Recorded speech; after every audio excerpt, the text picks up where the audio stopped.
Good morning, Liam. In quite a bit of a mess, aren't we? Firstly, just explain where we are at the moment and what the Bank of England's reaction has been. So what we saw yesterday, Mercy, was what I've been calling the first rung on the ladder of emergency measures. It was an emergency measure because it happened outside the Bank of England's usual series of monthly meetings. Now, it so happens, in a sort of historic irony, there isn't a meeting scheduled for October, so the next one isn't until early November, because they have 10 meetings a year. So there isn't one in October. What happened yesterday is that the Bank of England didn't implement an emergency interest rate rise, which many people were calling for, to prop up the pound. And the government certainly didn't backtrack from its tax changes, which have been very much in the firing line for causing this kind of roller coaster on financial markets. What the Bank of England did was very technical and quite difficult to explain, but basically the Bank of England helped the government to sell its debt. Now, governments sell debt all the time around the world. That's how they borrow. They sell a bond, which is called a gilt, because it's gilt-hedged. In the old days, the Bank of England's bonds, they literally had gold around the edges to say, we are the United Kingdom and we will pay back your debt. So it's gilt-edged. That's where the phrase comes from.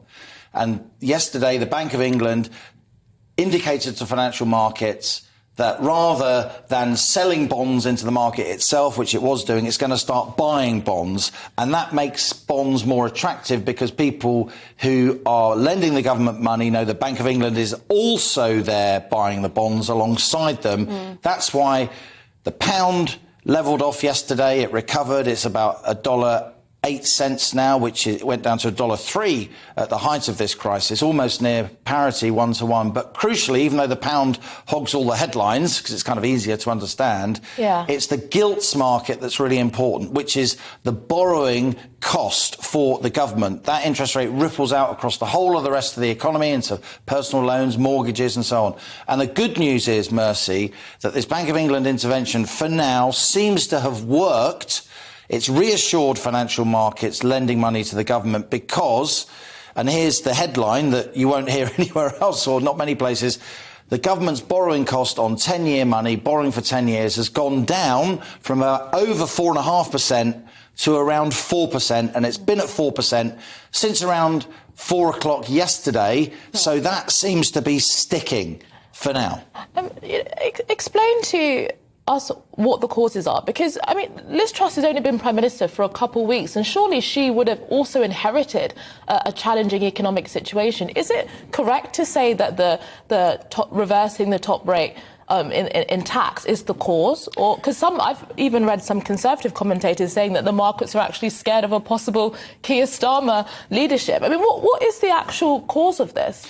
I think the idea that the markets are scared of a Keir Starmer leadership is a red herring. There's not much chance of Keir Starmer becoming Prime Minister any time soon. The Tories aren't likely to call a general election, so I do think that's a bit of a red herring. There's a lot of political mischief making going on here, both from Tories against the Labour Party, Tories who don't like Liz Truss, and of course she didn't get much of a mandate among her MPs. A lot of them still hold a candle for Rishi Sunak, trying to destabilise her premiership and the Chancellor's position too. It's a hodgepodge in really. I would say the actual fiscal measures in that mini budget that Kwasi Kwarteng outlined on Friday that we didn't already know about, that weren't priced in, were minimal.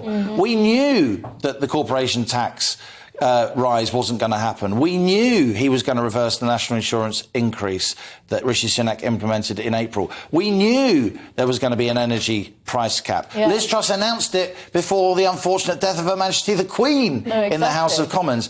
The only thing we really learnt on Friday was that they were going to cut the top rate of tax. I've called that indulgent. I don't think it was the right time to cut the top rate of tax when so many people are concerned about making ends meet. A tax cut for people earning more than 150 grand, you know, pretty well off people. And that created a mood where the government was always going to come in for a kicking by a lot of the media. That created a mood where it looked as if the government was playing fast and loose at a time when we knew we were going into a difficult period in terms of tax and spend with the energy price cap and so on.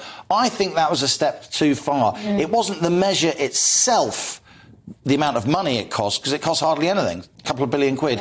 But it was the trigger that caused angst in the markets and indeed across politics. as a whole. And just talk to us about mortgages at the moment, because that's the thing that's really worrying some people. And we know the government is bringing in an energy price cap, for instance, but some of the savings people are making from that compared to what they would have been paying might be wiped out by higher mortgage rates if they are on those tracker mortgages. Indeed. All these technical things, they matter because that gilt yield I mentioned, the amount that the government has to pay to borrow, which has just come down on these Bank of England emergency measures yesterday, that is what the mortgage companies look at. That is what we call the benchmark. If the government can borrow at this rate, then we are going to charge, Mercy Muroki to buy a new house this for a new mortgage, or when you come off a fixed rate mortgage, when you have to, and go on to variable and then you want to fix again. Look, mortgage costs across the world are going up. We are moving out of an ultra low interest rate environment that we've been in since the global financial crisis aftermath in 2009-10. Interest rates are going up across the world. That would have happened anyway. I would say that the Bank of England should have been raising interest rates a lot faster, a lot sooner over the last year. They kept telling me that inflation was transitory. I kept saying it wasn't, as some other economists did.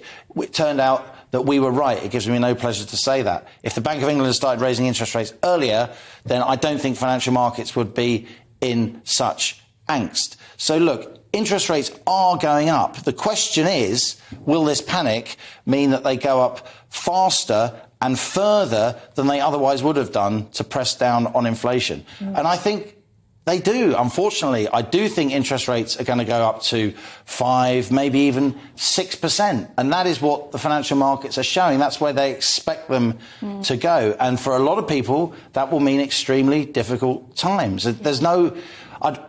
I don't want to be gloomy about it, but I'd rather be gloomy than wrong. I genuinely think that will happen, unfortunately. And finally, what do you make of the intervention by the IMF recently, calling on the government to re-evaluate its measures? And the BBC described their intervention as direct, uncompromising, unflinching and humiliating. I think it's all those things, but I'd also add to that list, which the BBC won't, unsuitable.